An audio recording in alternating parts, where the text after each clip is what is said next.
In this video, we'll learn how to solve system of linear equations by substitution method. Now, first of all, why do we use substitution method? So, if you notice these two equations, you can see that you have a variable here which has a coefficient of 1. Y has a coefficient of 1. So, whenever you have a variable whose coefficient is 1 or negative 1, you should use the substitution method because it becomes easy to solve the equations.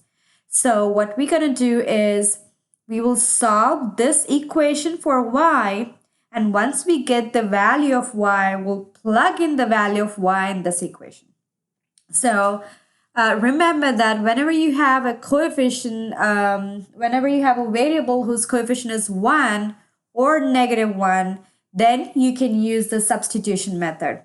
And so you let's solve this equation for y first. So first of all, I have to get rid of negative 3x from the left-hand side. So I will add 3x on both the sides. So we'll be working on this equation. So add 3x on both the sides. If you add 3x, 3x and 3x will, positive 3x and negative 3x will cancel out each other. And you're left with y on the left-hand side. On the right-hand side, you have, let's write the variable first. Now, you can combine a number and a variable. So we'll write the variable first, 3x, and then the number is negative 13. So this is our another equation. We have changed this equation because we want the value of the variable y. Now, since you have the value of this variable, now you see that this is equal to an expression. Usually you get a value like y is equal to 10, y is equal to 2. You get a number, right? But this time you have got the expression. Well, that doesn't matter. Even though if you have expression, you can still plug in the value of y in the another equation.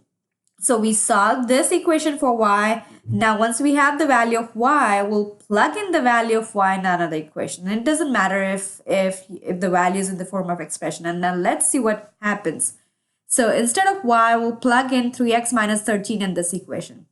So I have 4x plus, then I have 5, and then y is 3x minus 13. So let's plug in this value, 3x minus 13 is equal to 11. Now make sure that you put that inside the parentheses because you have 5 outside, and then you will have to distribute that inside. So that's why you include that in the parentheses.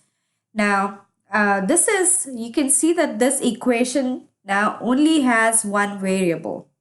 This equation has only one variable, and this is just like a multi-step equation which has only one variable, and we can easily solve it. We already know how to solve it, right?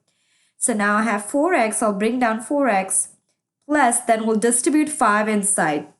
5 times 3x will be 15x, and then I have negative sign. 5 times negative 13 will be negative 65.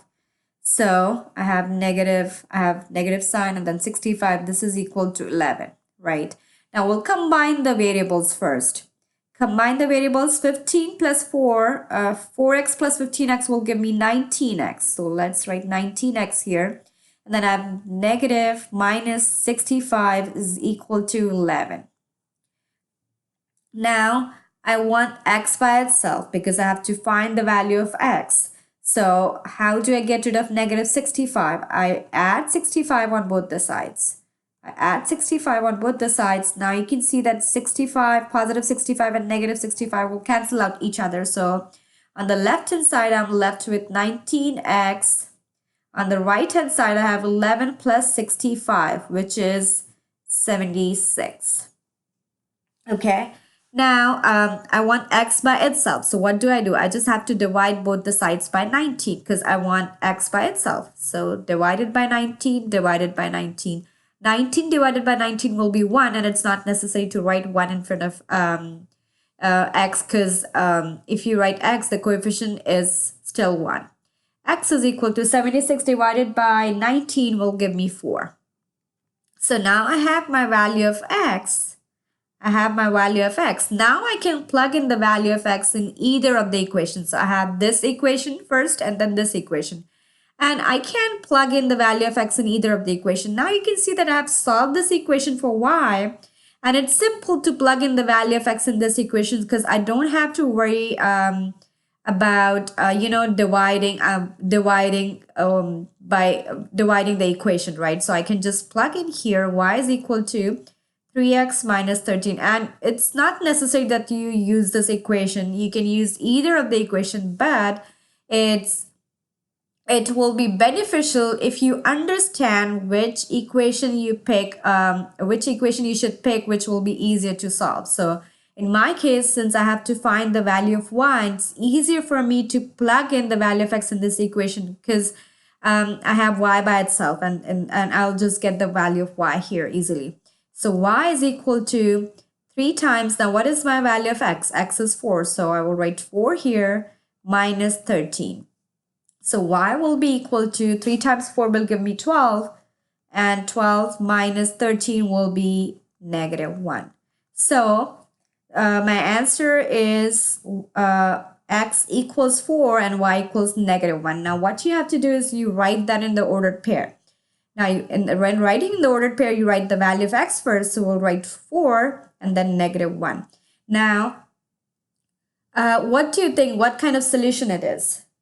Since it has one solution, it is consistent, and the solution is consistent, and since you only have one solution, it is independent, and it has exactly one solution, so it's independent, and you have at least one solution. You have one solution, so it's consistent. So remember, when you solve that by the substitution method, you have to solve at least one equation for one variable.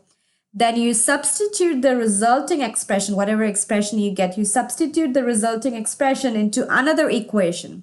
You substitute the value of this into another equation and then solve the equation. And finally, whatever value you get, you can substitute that value in either of the equation to get the value of other variable.